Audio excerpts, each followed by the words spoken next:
Sveiki, kovo 1-ąją savivaldybių tarybų rinkimai ir Lietuva pirmą kartą tiesiogiai rinks merus. Kas 4 metus valdys rajonus ir miestus, kurio argumentai įtikins labiausiai. Taigi eteryje Šakių rajono mero rinkimų debatai Lietuvos sprendimas. Juose dalyvauja 6 kandidatai. Darbo partijos kandidatas ponas Antanas Litvinas neatvyko. Likusius pristatau abėcėlės tvarka. Juozas Bertašius iškėlė Lietuvos valstiečių ir Žaliųjų sąjungą. Sveiki. Labą dieną. Ponas Kęstutis Gudelevičius, partijos Tvarka ir teisingumas kandidatas. Sveiki. Labą dieną. Algirdas Klimaitis iškėlė Tėvynės sąjungą, Lietuvos krikščionys demokratai. Sveiki. Labą dieną. Mindaugas Tarnauskas iškėlė Lietuvos laisvės sąjungą, liberalai. Sveiki. Labą dieną. Ir Bernardinas Petras Vainius iškėlė socialdemokratų partiją. Sveiki. Labą dieną. Pirmiausiai mūsų laukia kandidatų prisistatymas. Prisistatymui skiriamos 2 minutės. Prašau. Labą dieną, gerbiami Lietuvos žmonės, mėly šakiečiai, mėly Zanavykijos krašto žmonės. Šiandien aš stoviu prieš jūs ir man negėda, kad mes su jumis kartu dirbdami tos 12 metų atlikome daugybę labai reikšmingų, prasmingų ir reikalingų mūsų krašto darbų. Mes atlikome darbus su jūsų pagalba, su jūsų palaikymu visose gyvenimo ir darbo srityse. Švietimo, kultūros, sporto, socialinės aplinkos gerinimo ir visuose kitose, kur nėra jie taip matomi. Ir žinoma, mūsų žemdirbiškame krašte mes viską darom, kad žemdirbiui, ūkininkui būtų lengviau dirbti, nes mokesčiai mūsų, už žemės mokesčio hektarų yra vieni mažiausių Lietuvoje ir mes jų nedidiname, todėl kad suprantame, nes Lietuvos žemdirbys, ūkininkas gauna mažiausias Europinės Sąjungos išmokas net 3 kartus. Mes per tos 12 metų kartu dirbdami su rajono taryba, administracija ir su jūsų pritarimu ir pagalba įgyvendiname darbų visose srityse, kaip minėjau, kurių vertė siekia 300 milijonų. Mes prisidėjome savivaldybę savo kofinansavimu 20 milijonų. Ir dar noriu pasakyti, kad Lietuvoje mūsų Šakių rajono savivaldybė yra vienintelė Lietuvoje, kuri kofinansuoja visus projektus ir visus projektus kaimo bendruomenių gyvenimui. Tai per VVG programą yra įsavinta 10 milijonų lėšų, savivaldybė kofinansavimui pridėjo 2 milijonus lėšų. Apie save aš neturiu ką ir pasakyti.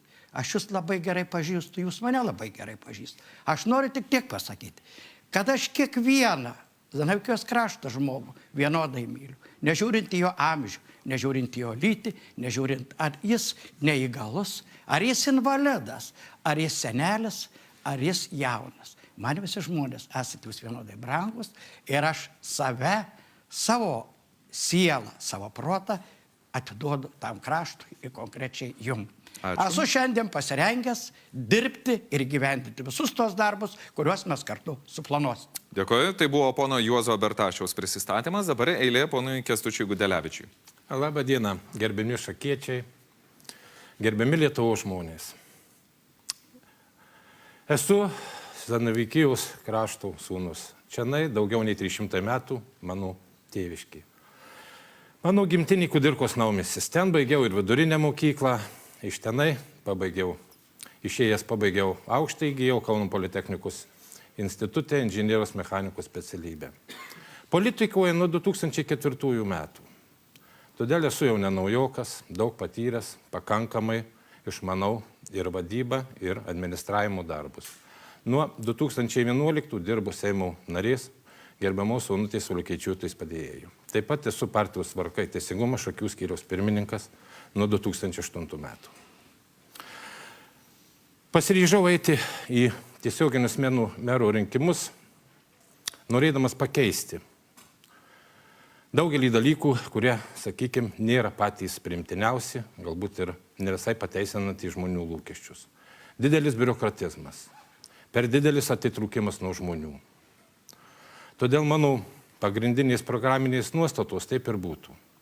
Dirbti su žmonėmis. Man kiekvienas žmogus, kiekvienas interesantas Nesvarbu, jau jo socialinė padėtis yra be galo svarbus.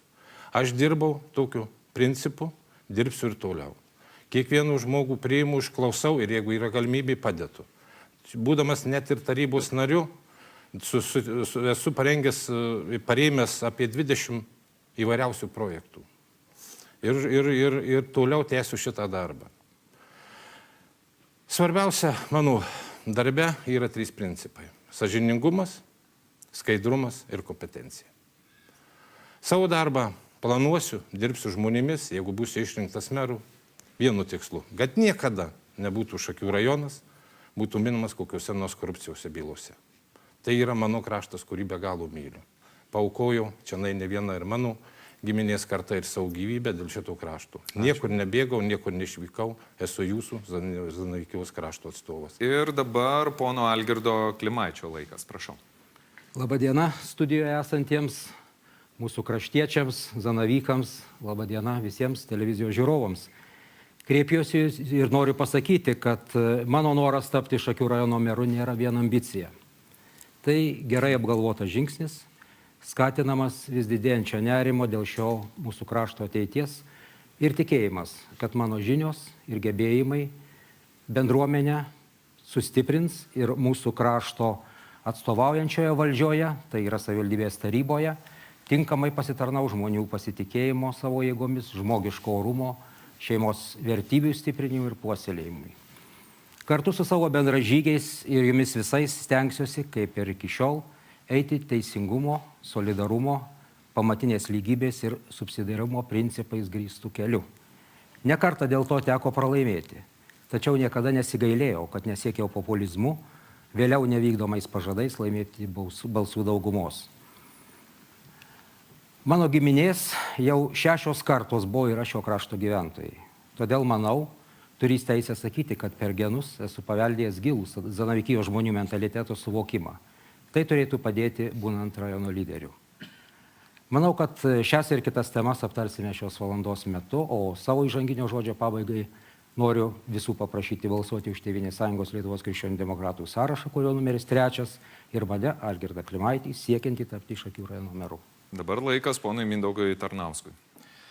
Labadiena, gerbiami šakiečiai čia studijoje ir labadiena, gerbiami televizijos žiūrovai.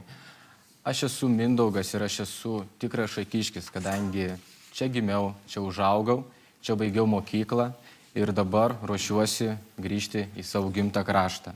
Pirmiausiai aš manau, kad laikas jaunai kartai, laikas naujiems žmonėms grįžti ir kurti Zanavykų kraštą tokį, į kurį būtų smagu grįžti ne tik tai aplankyti savo tėvų, bet į kurį būtų smagu grįžti ir gyventi bei kurti čia savo šeimas. Aš pats nepriklausau partijai, dėl to dėkoju Lietuvos Laisvės sąjungai ir liberalams, kurie man suteikė galimybę kandidatuoti šiuose tiesioginiuose mero rinkimuose. Mano šūkis yra: pabudinkim Zanavykų kraštą. Šiandien Šakių rajonas, jis miega. Ir šiandien Šakių rajonui reikalinga nauja karta ir jos ryžtingi ir drąsūs sprendimai. Apskritai politikoje aštrių kampų neišvengsi. Ir už galimybę ir privilegiją rūpintis savo krašto reikalais reikia kovoti. Tiek aš asmeniškai, tiek mano komanda yra pasiryžusi tai daryti. Aš tikiu Šakiais ir aš tikrai tikiu Šakių rajono ateitimi. Ačiū už jūsų prisistatymą. Dabar laikas ponui Bernardinui Petrui Vainiui. Labadiena, gerbėmieji šakiečiai, labadiena šios studijos dalyviai ir kolegos. Aš Šakių rajone 43 metai ir žinoma, per šitą laiką užaugo mano vaikai, padidėjo šeima, anūkai, jau įsisklaidė, kaip kas sako, po visus kitus miestus. Džiaugiuosi, kad man pavyko per šitą laiką Šakių rajone tikrai pamatyti daug ko. Pirmo eilė įgyti geros gamybinės praktikos. Toliau įgyti geros politinės praktikos. Na ir visą gyvenimą teko dalyvauti ir dalyvauju visuomeninėme gyvenime.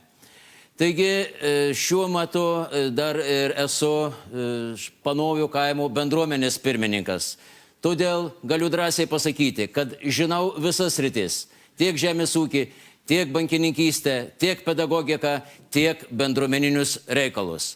Kadangi mūsų socialdemokratų partijos skyrių Šakiuose yra ganėtinai gausus, jis jungia virš 300 narių, todėl mes drąsiai sakome, kad socialdemokratai atėję į rajono tarybą ir valdydami rajono situaciją gali iš esmės pakeisti. Noriu pasakyti štai ką.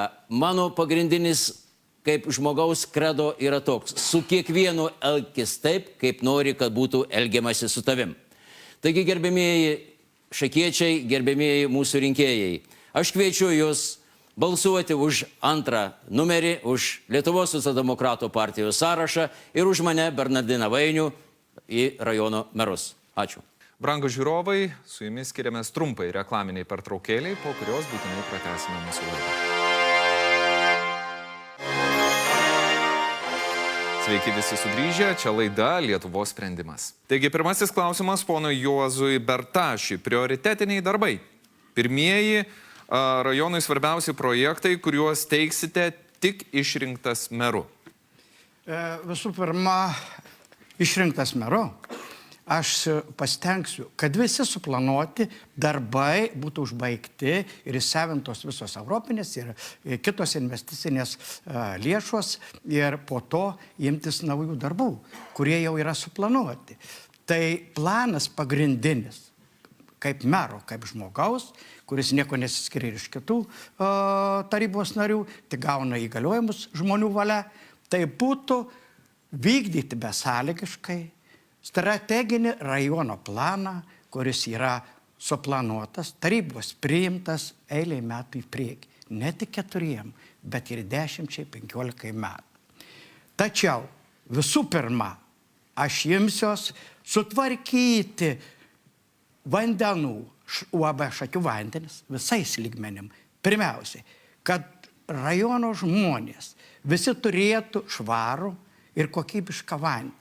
Nežiūrint tai, kad Šakių vandenyse yra daug nesklandumų, mes tą darbinę veiklą jau pradėjome, atskyrėm nuo vandenų labai svarbų padalinį, Šakių komunalininką, kuris užsiims namų renovaciją, kuri yra pas mus prasidėjusi, 5 namai jau į pabaigą eina, kiti 25 bus pradėti. Tai pirmas, manau, svarbiausias uždavinys žmonėm turėti švarų vandenį ir kad kaina nebus didesnė negu yra šiandien. O dėl vadovo taip pat mes tą problemą įspręsim ir manau, kad po poros metų Šakių vandenys nebus linksniuojami kaip dirbantis nepelningai į nuostolį.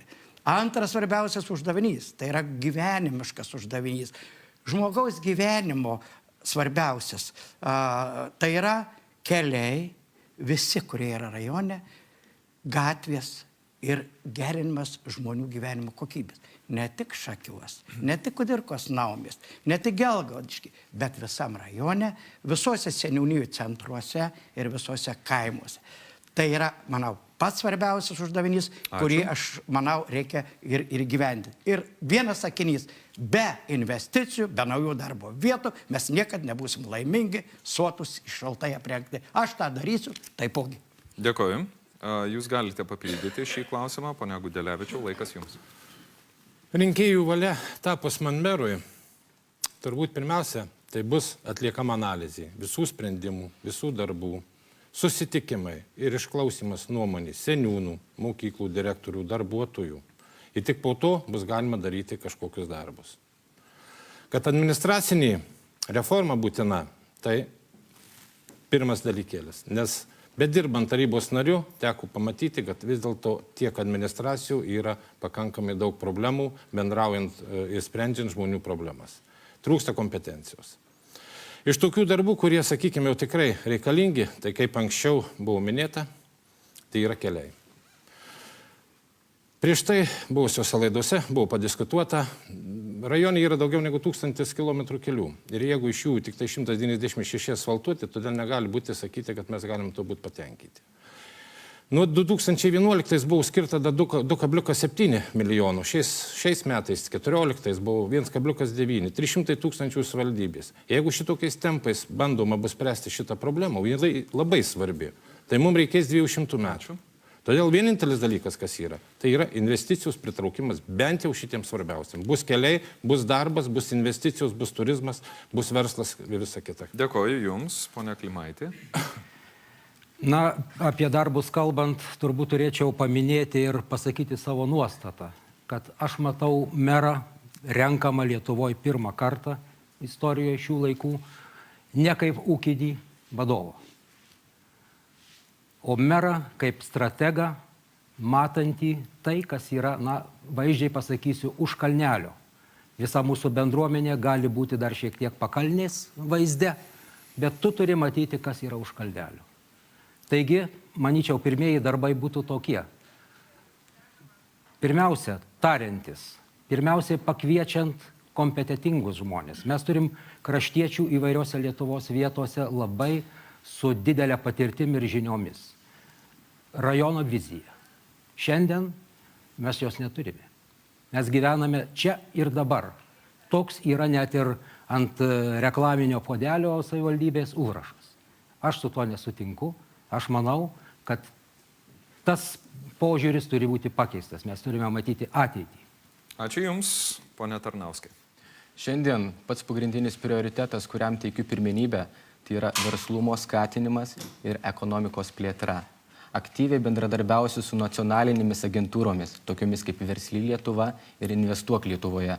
Ruošiuosi kurti investicinę rajono programą bei pritaikyti aplinką jai.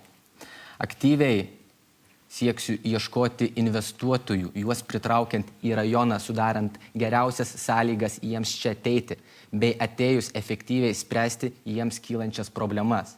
Tai yra pats pagrindinis dalykas. Ir iš tikro, per paskutinį 2007-2013 metų ES fondų paramos laikotarpį verslo vystymui rajone buvo skirta tik tai 27 000 litų. Tai yra labai mažai.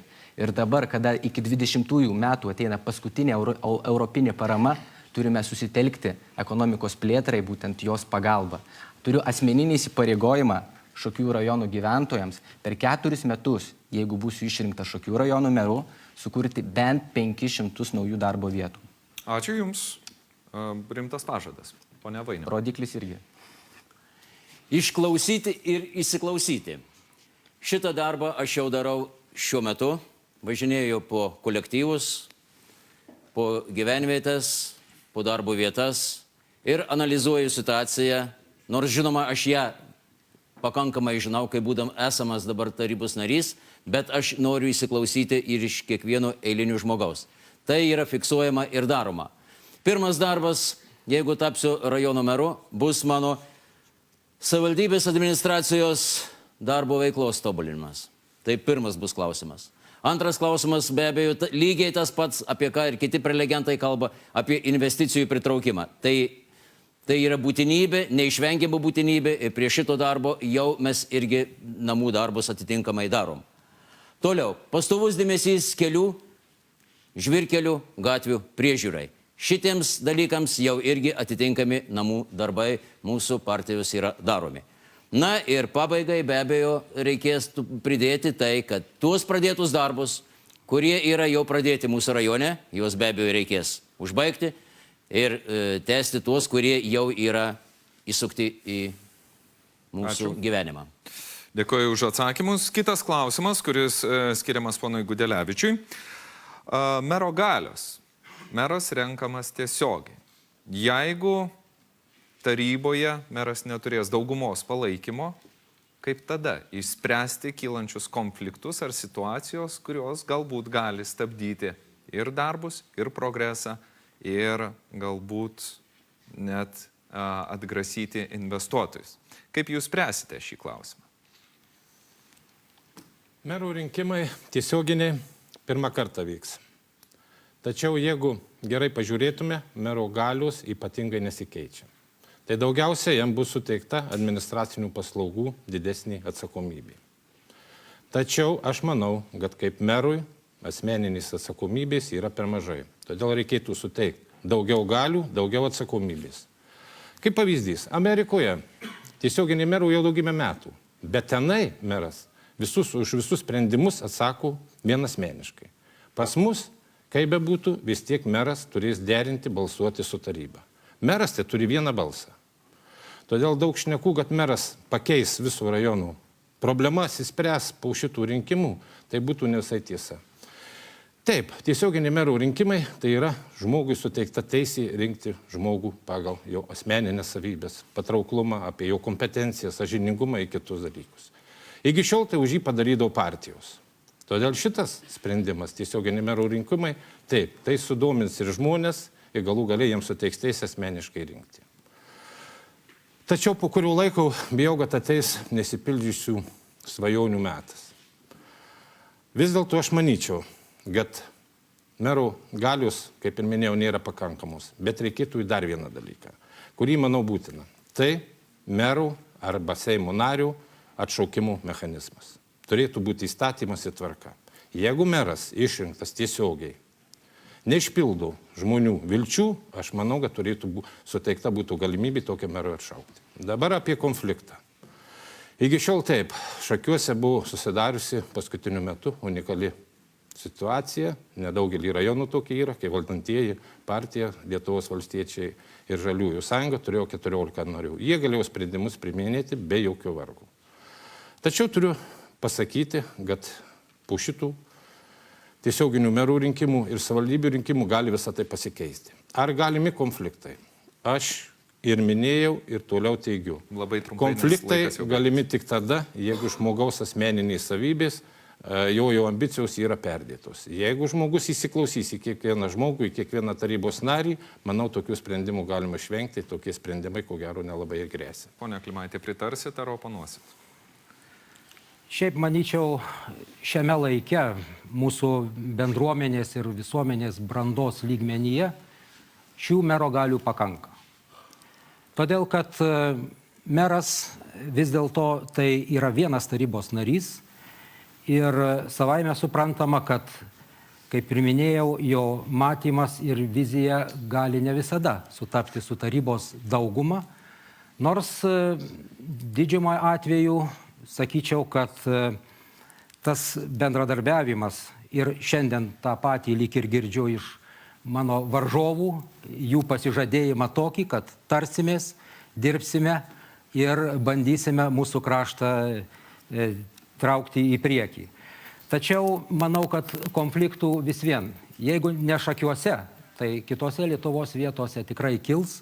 Ir čia, manyčiau, ne vien tik tai nuo asmeninių kartais savybių priklauso. Deja, gyvenime yra taip. Ambicijos kartais viršyje sveiką protą. Todėl manyčiau, kad ir įstatymo leidėjas čia taip pat turėtų įdėmiai stebėti šitą procesą, kaip mums seksis. Ačiū už komentarą, pone Tarnauskai. Su šiais tiesioginiais mero rinkimais meras įgauna ir keletą papildomų kompetencijų, kurias perima iš tarybos. Tai būtent meras galės tiek samdyti, tiek atleisti biudžetinių įstaigų, viešųjų įstaigų vadovus. Taip pat galės teritoriją skirstyti į seniūnaitijas, skelbti gyventojų apklausas ir panašiai. Visgi mero kompetencijos daugiau mažiau jos lieka panašios. Jis turės vadovauti tarybos darbui, turės pasirašinėti sprendimus, turės numatyti veiklos kryptis ir gairias. Tačiau turės teikti ir administracijos direktoriaus bei jo pavaduotojo kandidatūras. Ir būtent šiame taške galimi nesutarimai su taryba. Ir čia meras turės ieškoti kompromisų ir ieškoti bendros pozicijos. Tad darbas tarybos be mero tiesiogiai jis nebus galimas. Reikės kalbėtis ir reikės ieškoti bendrų sprendimų. Ačiū, ponia Vainiu. Šie politiškai įdomus metai, žinoma, stipriai pakelia kartelę tiek mums politikams, tiek rinkėjams. Ir, žinoma, viskas priklausys nuo žmogaus žmogiškųjų savybių, nuo jo sugebėjimo ieškoti kompromisų bet kuriuose sprendimuose. Man asmeniškai teko jau praeiti ugnį, vandenį ir varinės triūbas ir 93-95 metais būnant rajono tarybos pirmininku. Tuo laiku ypatingai, taip kaip aš vadinu tuo laiku buvusioje vadinamojų klasių kovoj, buvo ypatingai sudėtinga valdyti situaciją, bet ačiū Dievui, ir pavyko man su šituo klausimu susidoroti. Taigi patirties turiu ir nematau didelės problemos. Merui galių šiai dienai pagal veikiančius įstatymus pakanka. Reikia tik tai nuoširdaus darbo rinkėjų atžvilgių. Pone Bertašiau. Labai trumpai. Jokių problemų aš nematau. Visų pirma, meras tai turi būti geras psichologas, net geresnis negu gydytojas ligoniai tą darbą dirbantis. Ir per savo darbinės veiklos 12 metų nebuvo iškėlę tokių problemų, kad taryboje nerastume sutarimo, nerastume susiklausimo, nes mūsų tikslas tai yra vienas. Tikslas dirbti rajono žmonėm, rajonui ir daryti tos darbus, kuriam pritarė rajono bendruomenė, rajono žmonės. Tai kokie čia tie gali būti sunkumai? Visų pirma, meras yra žmogus kaip ir visi kiti, tik jis turi turėti savyje tokias galias, kurios gal nematomas, bet sugebėti suburti tarybą, dirbti vieningai ir daryti visus darbus, kurie tinka laikmetį bei žmonių norus.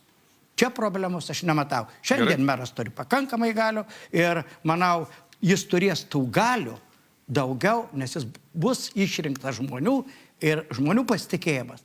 Tai yra pats svarbiausias. Gerai. Ačiū, dėkoju Jums. Kitas klausimas vėlgi apie galias, tačiau jau iš kitos pusės. Įvedus tiesioginius mero rinkimus, korupcija, daroma tokia prielaida, kad korupcija gali didėti, nes mero sprendimams, mažiau priklausant nuo tarybos, jį papirkti būtų paprasčiau nei dauguma tarybos narių. Todėl tiesiogiai išrinktas meras bus mažiau atsparus korupcijai ir tuo galimai naudotus įvairios interesų grupės. Ar jūs išvelgiate tokią grėsmę ir ar, pavyzdžiui, meras nerizikuoja tapti vienvaldžiu diktatoriumi? Šis klausimas ponui Klimačiui, prašau. Na, tiesiog turėčiau čia kai ką patikslinti arba paryškinti, nes diktatūra arba meras diktatorius ir korupcija galbūt šiek tiek toloka samprata. Tačiau esmė yra ta, kad ir šiandien turbūt mes turime kalbėti apie korupcijos mažinimą. Priemonės labai savaime suprantamos. Aš vis dėlto manau, kad tai yra žmogaus moralės reikalas, kur jisai bedirbtų. Ar Šakių vandenyse, ar ligoniniai, ar merijoje. Vis dėlto pirmiausias požymis yra atsparumas korupcijai, tai vis dėlto yra žmogaus padorumas, jo šaknys, jo šeimos tradicija, jo nuostatos ir galiausiai jo principai, kuriuos jis pažįsta. Galiausiai tikėjimas. Taip, kad pačios tos galios mero atsiradusios, kurių čia tiesą sakant netiek daug, manau, kad jos nesuponuoja didesnės korupcijos galimybės, tačiau savaime suprantama, kad visi lygtai ir žinome, ką reikia daryti. Tai yra viešumas, skaidrumas, tai yra didelis informacijos kiekis, kuris pasiekia tikslus gyventojus. Šie dalykai, kada tu esi matomas, tau nereikia daryti tokių darbų, kurie po to nei pirmin, nei atgal neleidžia pasukti. Taip kad, manyčiau, mūsų savivaldybei yra tik tai vienas kelias – mažinti korupciją. Bet mero išrinkimas tiesiogiai, netgi aš sakyčiau priešingai, galbūt net ir asmeniškai tą žmogų sustabdys nuo kai kurių sprendimų. Dabar, kada tu turi absoliučią daugumą taryboje, žinai, kad bet kada už tavo bet kokį kartais pasiūlymą bus pakeltos rankos. Kartais gali baigtis ir taip, kaip praeitų metų pabaigoje Kauno apygardos teismo sprendimų. Pone Tarnauskai, jums minutė. Tikrai nesutinku su daroma prielaida, kadangi merą renka tiesiogiai žmonės. Ir meras tampa atsakingas tiesiogiai žmonėms, o ne tarybai. Ir pirmiausia, jeigu meras blogai atliks savo funkcijas, tiesiog po 4 metų jis nebus daugiau išrinktas. Jeigu aš pažadą, kurį daviau prieš tai, labai aiškus vertinimo rodiklis yra. Jeigu nebus sukurta bent 500 naujų darbo vietų, manęs daugiau paprasčiausiai ir neišrinks. Kitas dalykas, tai yra būtent teisinis mechanizmas ir teisės rėmuose, kuriuose meras turės veikti. Jeigu jis neveiks, veiks už įstatymo ribų, jis tiesiog praras savo įgaliojimus mero. Tai viskas labai paprasta. Apie diktatūrą negali eiti jokios kalbos. Apie tai mes netrukus galėsime plačiau pakomentuoti. Ačiū už jūsų komentarą. Dabar jūsų Taip laikas. paantrinti savo pasakytai minčiai, su kokiomis nuostatomis, vidinėmis, dvasinėmis ir žmogiškosiomis ateina meras į valdžią, tai su tokiomis jis ir dirba. Jeigu jis pamins jas, tai tada be abejo šitos apraiškos yra galimos. Aš asmeniškai turiu tvirtą kailį ir šitiems dalykams nematau galimybių pasiduoti. Pone Bertašiau. Aš tai į visą tą sistemą žiūriu truputį kitaip. Visų pirma, tik merui nereikia veltis į tos procesus, kurie jam nepriklauso. Meras tegu dirba savo darbą, nelenda į viešųjų pirkimų ar kitų veiklą administracijos, tačiau stebi ir kontroliuoja. Ir čia pagundų kažkokiu, ar kažkokiu nesupratimu negali būti. Aš taip visą laiką dariau ir nepavyko įsivelti. O daktarė Jusbicki gal per daug jau man užmetinėjant Kauno apygardos teismo sprendimą, kuris nėra pasibaigęs. Tai turėkit savyje garbės, orumo ir sąžinės. Aš tiek jums galiu pasakyti. Tai toks vienas dalykas. O kitų nuomonė galiu pritarti ir šitą jūsų paklausime nematau jokių problemų įsivelti ten, kur nereikia įsivelti. Ir nėra galimybės įsivelti. O kad gerbiamas Mindaugas jau pasakė vieną dalyką, kad praktiškai, ką jūs išvardinat, meras ir dabar tokius darbus daro, pasirašinėja ant įstaigų vadovų, po konkursų sutartį sudaro. Dėkuoju, ponia Bertašiau. Taip, laikas baigėsi, dabar pono Gudelevičiaus laikas. Kaip pradžioje savo pasisakymę minėjau, merų galios nėra ypatingai kuo nors skiriasi nuo dabartinių tarybos pirmininkų galių. Nemanau, kad merų išrinkimas sudaro kažkokias prielaidas padidėti korupciją ir panašiai. Kaip bebūtų, meras su administracijos direktorium turės dalytis vykdomąją galę. Tai čia vienareikšmiai. Ir visa didžiausia korupcija, kiek tenka turbūt ir kiekvienam eiliniam Lietuvos žmogui išgirsti, tai daugiau būna su viešaisiais pirkimais, tai su tam tikromis įstaigomis, kur tai yra daugiau įmanoma. Todėl įskirti, kad merų institucija labai korumpuota ar panašiai, tai nemanau. Todėl manau, kad aplamai korupcija yra, jinai savotiškai klesti ir jai užkirsti kelią yra būtina. Bet tiesioginiai merų rinkimai tai tikrai nepadidina. Dabar apie diktatūrą. Aš nesutinku su tokiu klausimu formuluotė. Diktatūra tikrai neįmanoma.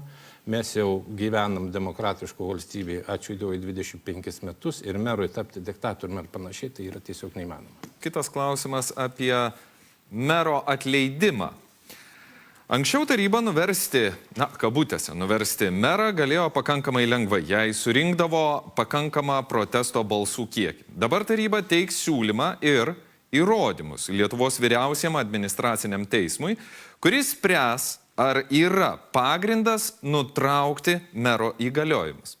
Ar toks pakeitimas užtikrins to paties mero išlikimą poste visą kadenciją?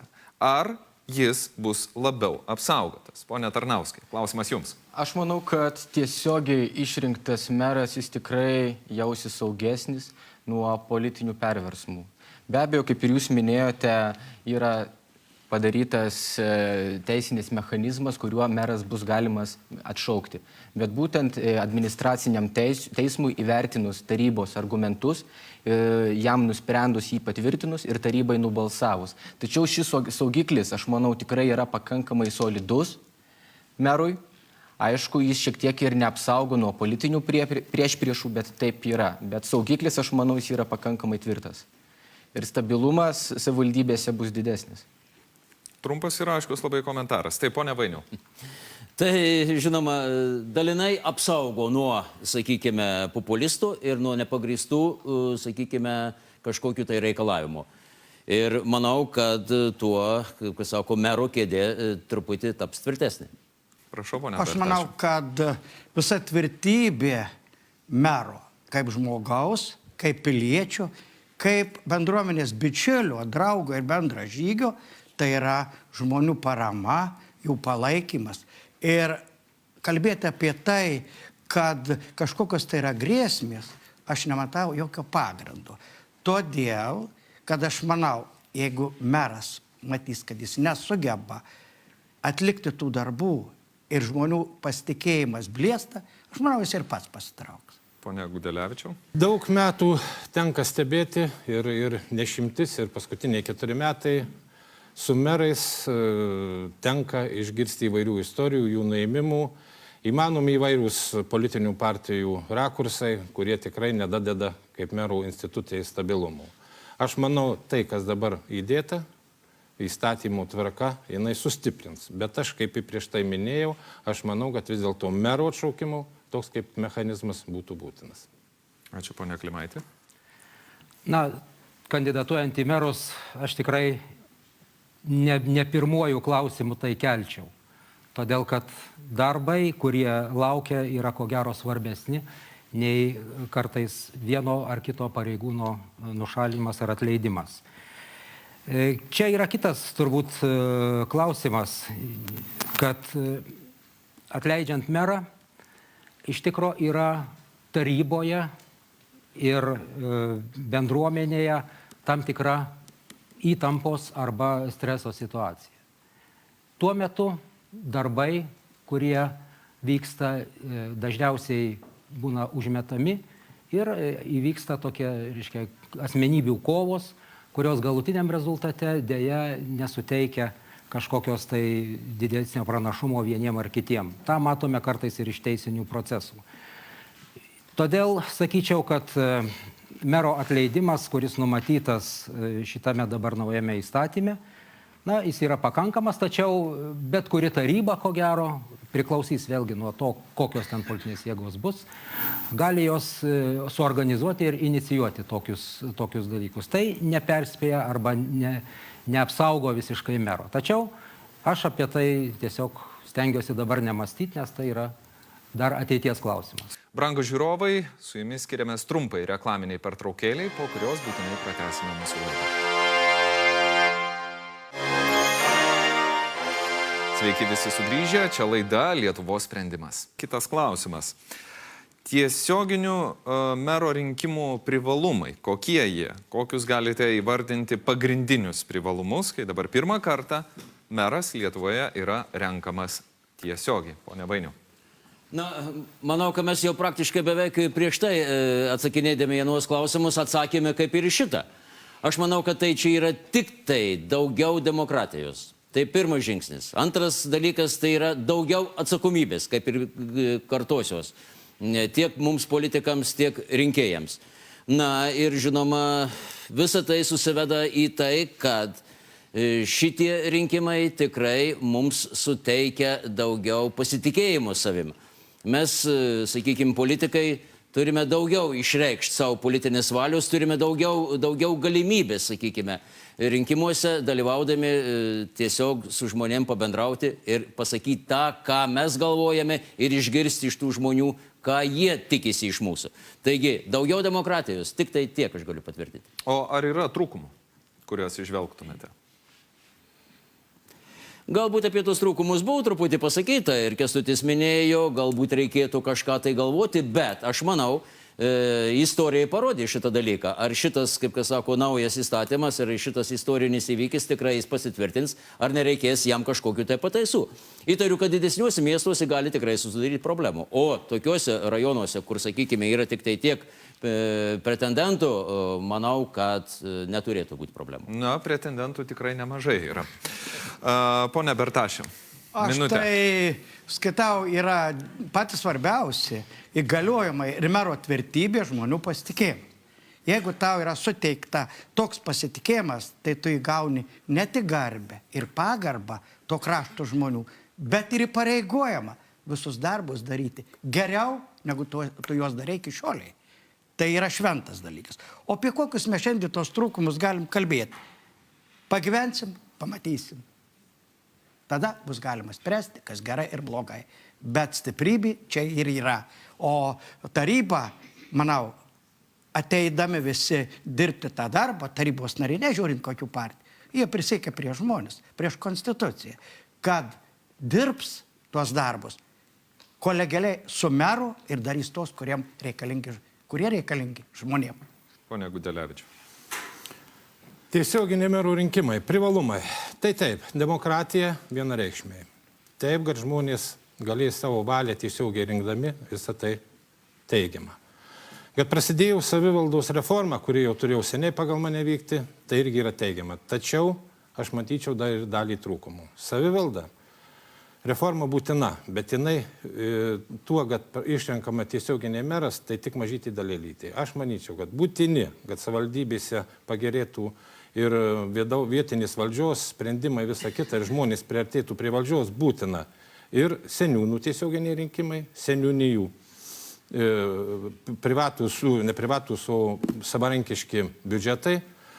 Na, o dar vienas trūkumas. Valdžia, priimdami tiesioginių merų rinkimus, nenumatė vieno dalyko. Dabartinis meras dalyvauja, sakykime, ne visai vienodomis sąlygomis su kitais kandidatais. Jis eina pareigas, jis susitinka su žmonėmis jau kaip meras ir dėsto visus dalykus. Šiuo metu, aš manau, kad būtų buvę tikslingai, kad meras būtų atostogos ir mes startuotume visiškai vienodomis sąlygomis. Pone Klimaitė. Na, vienareikšmiai įvardinčiau privalumą, bet būtent tuo aspektu, jog čia yra tam tikras žingsnelis į pilietinės visuomenės brandą. Taigi, rinkėjai, žmonės tiesiogiai rinkdami, vis dėlto jie patys labiau bręsta. Ir aš manau, kad čia yra netgi raktas į tas problemas, kurias mes čia gvildename.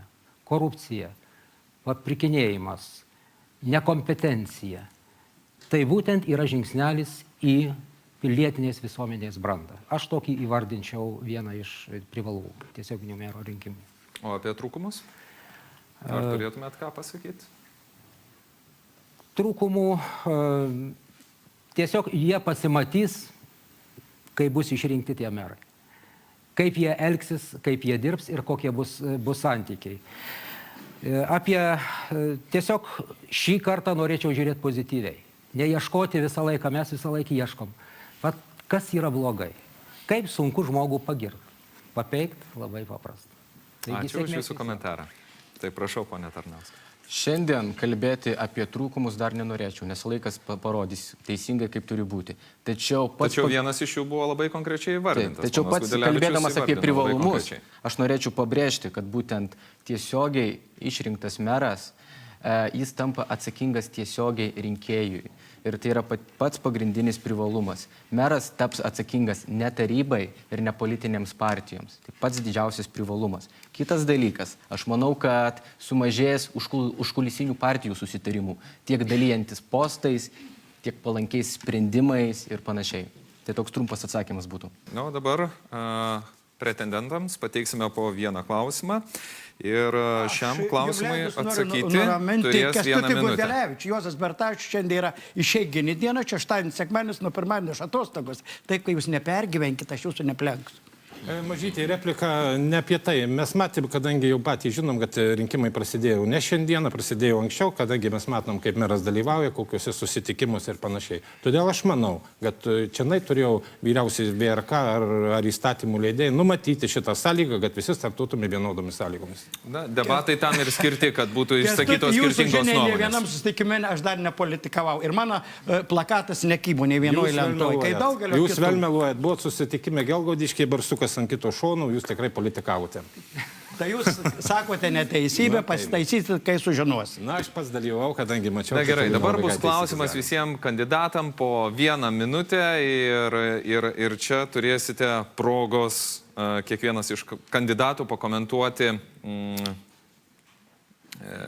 tiek tarybos narius, tiek merą. Bet kadangi pirmiausia mes kreipiamės į poną Juozą Bertašių, aš manau, kad jūs pats galbūt norėtumėte įvardinti, kaip jūs galvojat, ar buvo kažkokių per jūsų kadencijas priimtų neteisingų sprendimų, kuriuos, pavyzdžiui, šiandieną norėtumėte visiškai kitaip matyti, kitaip priimti. Aš kaip asmenybė, kaip vienas balsas taryboje, aš manau, kad blogų sprendimų nebuvo priimta, nes jį blogą 25 tarybos nariam priimti, tai aš nežinau, kur reikia tada nugarmėti. Kai daktaras sakė nematyti už kalnelio kas, tai tada gali taip ir vykti. Tačiau aš savo giliu įsitikinimu noriu pasakyti, kad tokių kazusų arba tokių nesupratimų tikrai mes nedarėme. Ir daugumą sprendimų, kurių yra šimtai ir tūkstančiai, buvo priimami daugiausia, daugumą balsų taryboje ir daugiausiai iš jų priimta vienbalsiai. Tai kur čia gali matyti, kad tu padarei blogai? Tačiau neklystančių žmonių nėra. Ir tie 25 kartais gali suklysti. Ir jeigu buvo padarytos klaidos, mažos ar jos didesnės, jos visada galima ištaisyti tarybos sprendimai. Tik aš noriu pasakyti, kaip žinau ar nežinau kas, kad mes per paskutinę kadenciją, turėdami 14 tarybos narių, padarėme daugiausia rajone darbų. Daugiausiai projektą įgyvendinant, žinoma, su koalicijos partijais. Jo, bet dabar mes kalbam ne apie tai ir mes jūsų klausim, tai jūs sakot, vienas kitas darbas padarytas gal nelabai gerai, gal jūs konkrečiai galėtumėte įvardinti? Negaliu įvardinti, nes aš blogų darbų nematau per mūsų darbo kadencijas. Tiesiog nėra. Supratau, ačiū už jūsų komentarą, ponia Gudelevičiau. Tas pats klausimas, tik jau dabar iš kitos barikadų pusės jūs atsakinėsit, ar jūs matėt, kad taryba ar meras galėjo priimti kažkokių netokių sprendimų? Sakyčiau, tokių darbų, kurie, kaip jūsų klausime buvo, kurie pakenkė arba nuosmukį kažkokį rajone padarė, tikrai nebuvo priimta. Na, klausimas nebuvo taip patiktas, tiesiog kurie buvo priimti ir kuriuos galima buvo kitaip priimti. Taip, vienas, kur šiandien jau daug diskusijų sukėlęs vandenų direktoriaus klausimas, tai aš manau, aš jį 11 metais jau pradėjau kelti, 12 metais. Nereikėjo tvirtinti ataskaitų, man atrodo, reikėjo jau seniai priimti, bet šį kartą meras turbūt biškai buvo neryštingas. Ir manau, kad būtų vandenų problema greičiausiai sprendusi. Nes matom taip, sakykime, vieną dokumentą tik paminėsiu. Jau dabar atskyrė, meras šiandien paminėjau, kad atskirta komunalininkas nuo Šakių vandenų. Bet jeigu direktorius vėl prašo 200 000 renovacijai teikia prašymus, tai man darosi labai keista, kas ten do direktorius. Pone Klimaitė. Aš gal kitų kampų pažiūrėčiau, nevardinčiau, kas galbūt negerai padaryta. Aš vardinčiau tai, kas padaryta per vėlai, vėluojant, ceitnoto sąlygomis. Prašau. Tai netiesiogiai, tai tarkim, švietimo reforma rajone.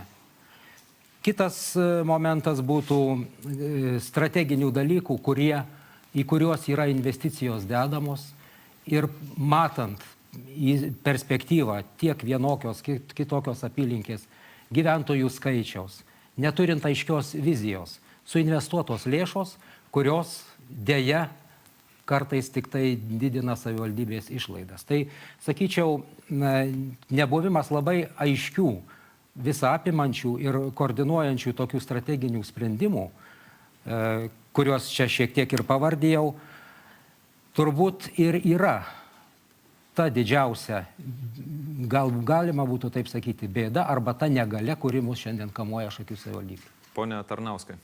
Galbūt aš nenorėčiau išskirti vieno sprendimo, tiesiog paminėti neefektyvų savivaldybės įmonių valdymą.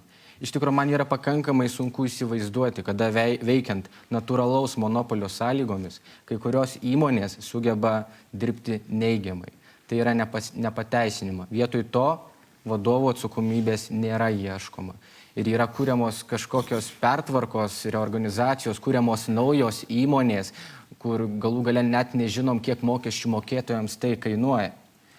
Ir faktas numeris 1, kad šiandien savivaldybės turtas jis yra valdomas neefektyviai. Faktas numeris 2, kad gyventojai už tai permoka. Ir faktas numeris 3, kad tai tikrai turi keistis. Ir aš labai viliuosi, kaip meras sako, kad tai pasikeis. Ačiū. Pone Vainio.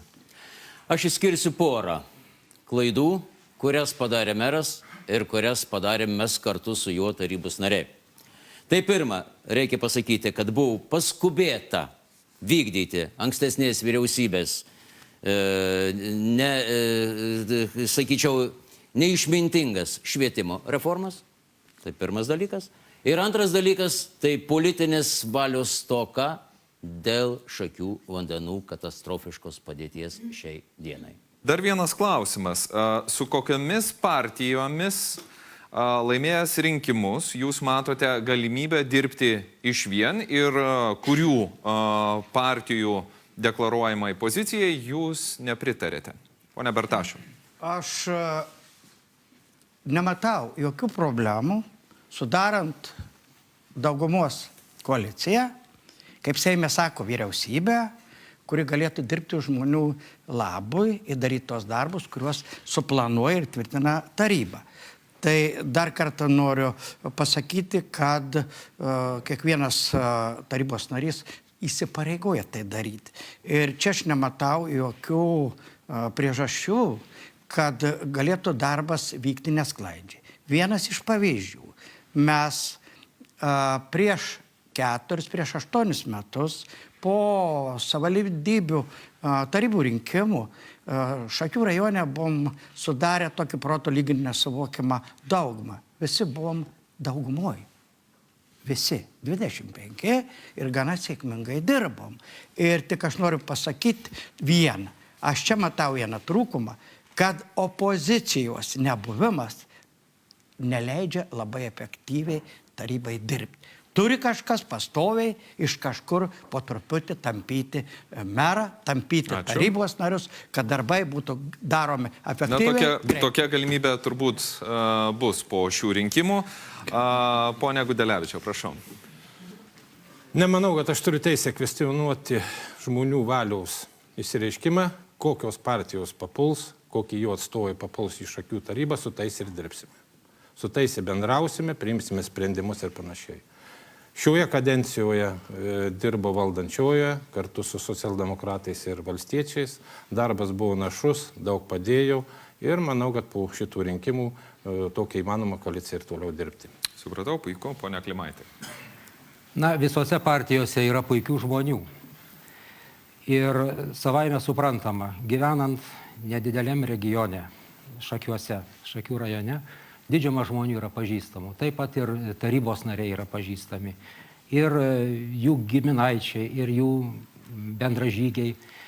Aš sakyčiau, taip, mes tikrai turbūt šiandien čia, kurie esame prie šių tribūnų, greičiausiai mūsų visų vienokį ar kitokį skaičių deleguos rinkėjai į savivaldybės tarybą. Tačiau mes, Tėvynės sąjunga Lietuvos krikščionys demokratai, vis dėlto atsargiai žiūrėtume į tas organizacijas, tai yra partijas, kurios vis dėlto turi teisinių problemų, kurios neišeina iš teisminių procesų ir tas mūsų požiūrių vis dėlto turėtų būti kažkaip išspręsta. Ar tie žmonės nekalti, tai tegul jie įrodo, kad nekalti. Jeigu jie kalti, dėja, yra tam tikros skaistyklos laikotarpis, manau, kad tai nėra pasaulio pabaiga.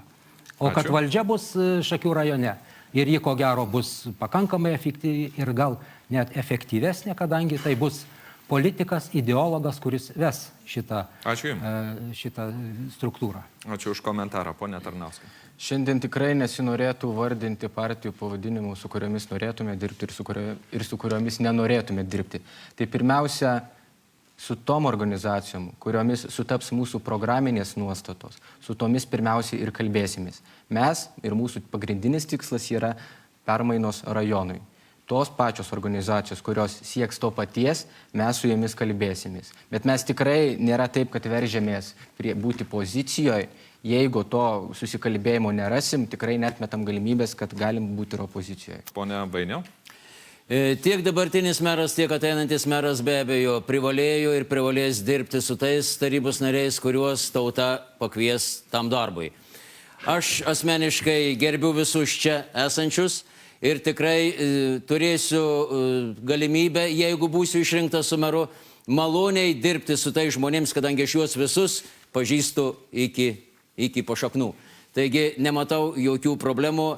Pagrindinis dalykas be abejo mūsų, sakykime, nuostatos, bet jos, kiek mes matome, tarpusavyje diskutuodami ir dabar, ir šiandien, ir visuomenėje atskirai, jos yra daug maž susiniveliavusios dėl to, kad tokiam mažam rajonėlyje, tokiam žemdirbiškam krašte, išskirtinių kažkokių ten šustauskinių, kaip kas sako, nuostatų tikrai nėra ir nebus. Taip, kad mums, manau, tikrai bus visai nesunku dirbti. Ačiū. Ačiū Jums. Na ir pabaigai, džentelmenai, asmeniškas klausimas kiekvienam iš jūsų, kadangi rinkėjai jūs renka ne tik kaip, sakykime, specialistus, bet jūs renka kaip ir asmenis. Todėl noriu paklausti, kokie jūsų pomėgiai? Nepavydėk kitam ir visada pats būsi turtingas. Mėgstu Čia toks sportą. pomėgis. Posakis, o pomėgis mano, kaip ir visų, mėgstu įvairias sporto šakas, jas mėgstu žiūrėti, mėgstu dalyvauti tose sporto šakose, kurios man yra priimti. O koks sportas jums labiausiai patinka? Šachmatai, šaškės, o jaunystėje buvau Lietuvos jaunių gimnastikos čempionu.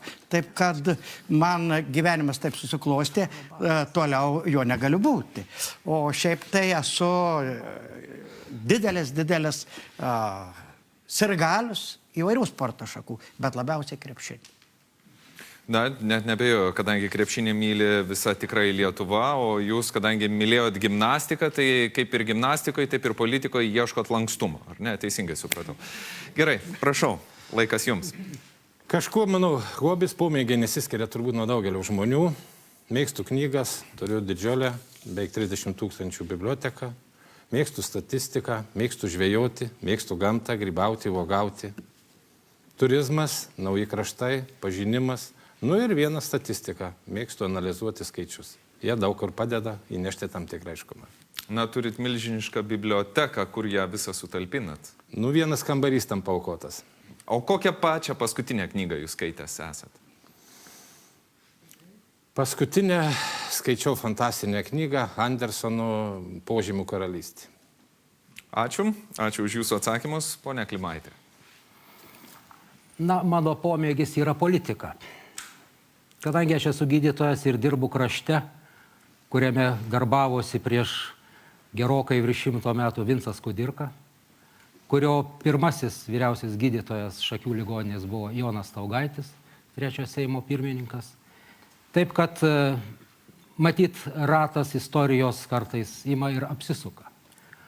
Šiaip mano pomėgis yra stovėti savo tėviškėje ant Nemuno kranto ir žiūrėti į kitą Nemuno pusę, kur yra Seredžiaus Palemono piliakalnis, ir galvoti, kaip Šakių rajonui būtų gerai, jei čia būtų tiltas. Na, bet vis tiek turite laisvalaikį, ar ne? Ką veikiate laisvalaikį? Yra šeima, draugai. Taip, bet tas atsakymas yra savaime suprantamas. Kuris mes neturime šeimos, kuris mes neturime draugų. Čia buvo labiau metafora tokia pasakyti. Iš tikrųjų, ta metafora, jinai šiek tiek ir įprasmina tą mano hobį, kurio aš siekiu. Bet ar jūs manot, kad visi ir supras, ką jūs norėjot pasakyti tą metaforą? Tai aš viliuosi, kad mūsų žmonės tikrai pakankamai išmintingi, išsilavinę ir protingi. Ačiū Jums. Pone Tarnauskai, jūsų pomėgiai. Tai mano, ko gero, pagrindiniai pomėgiai yra susiję su nevyriausybinė veikla, būtent su įvairiais socialiniais projektais, gamtosauginiais, su vyresnių žmonių lankymu ir panašiai. Tai tam iš tikrųjų... Ar jūs esat savanoris? Pats esu 2 organizacijų steigėjas ir patys inicijuojam socialinius projektus. Tai iš tikrųjų tas dalykas iš tikrųjų labai suvalgo daug laiko jauno žmogaus. O be šitų veiklų galbūt galėčiau paminėti, kad myliu gyvūnus, patinka maisto gaminimas. Ir suprasdamas, ko gero, kad tai yra paskutinė galimybė ir paskutinis žodis suteiktas man, tai norėčiau pasakyti, kad mūsų numeris 11. Aš supratau, bet dar jūsų laikas, kadangi nesibaigė, tai sakėt, mylit gyvūnus. Gal turite augintinį namuose? Ne, šiuo metu neturiu galimybių turėti, kadangi gyvenu Vilniuje bute ir šios galimybės... Bet ką norėtumėt turėti? Šunį be abejo. Kokios veislės? Galite. Galiu pasiūlyti. Turiu anglišką spanėlį. Supratau. Tai gerai, ponia Vainiau, kadangi visi kažkaip labai nekonkrečiai kalba apie savo pomėgius, atrodo, žmonės neturi pomėgių. Visą savo gamybinę veiklą praktiškai turiu pomėgį, po gamybinės veiklos, po visų darbų ir taip toliau laisvalaikiui turiu pomėgį medžioti. Kadangi ne vienas to nepasakė, aš tą turiu pasakyti. Kitas dalykas, labai myliu ir dar tikiuosi, kad mylėsiu teatrą. Ne tik tai jį žiūrėti, bet ir jame, kaip kas sako, vaidinti ir dalyvauti. Na, ir myliu ir tikiuosi, kad mylėsiu ir bendruomeninę veiklą, nepriklausomai nuo to, kokiuose pareigose būsiu. O koks spektaklis konkrečiai, jūs paminėjote teatrą, kuris jums labiausiai patiko? Man tai labiausiai patiko Didysis geismas, kurį mes su Rimute vaidinome, kartu ir tai tikrai buvo, na, tarp kitko reikėjo, va, daktaras Klimaitis matė tą mūsų spektaklį, kadangi aš gydytojų vaidinau. Va, taip kad, na... Trūksta gydytojų, manėm priimsim į darbą, bet spektaklis Na, baigėsi. vien spektaklio pavadinimas intriguoja, didysis geismas. Tai gerai, kad jūs bent iš medicininės pusės prižiūrėjot, kad viskas būtų teisinga. Labai psichologinis moteris ir vyrai, kai kurie išėjo verkdami, taip kad stiprus. Supratau. Ačiū, padėkokime visiems pretendentam į merus. Ačiū, kad buvote šiandieną. Tai buvo laida Lietuvos sprendimas ir iki pasimatymo.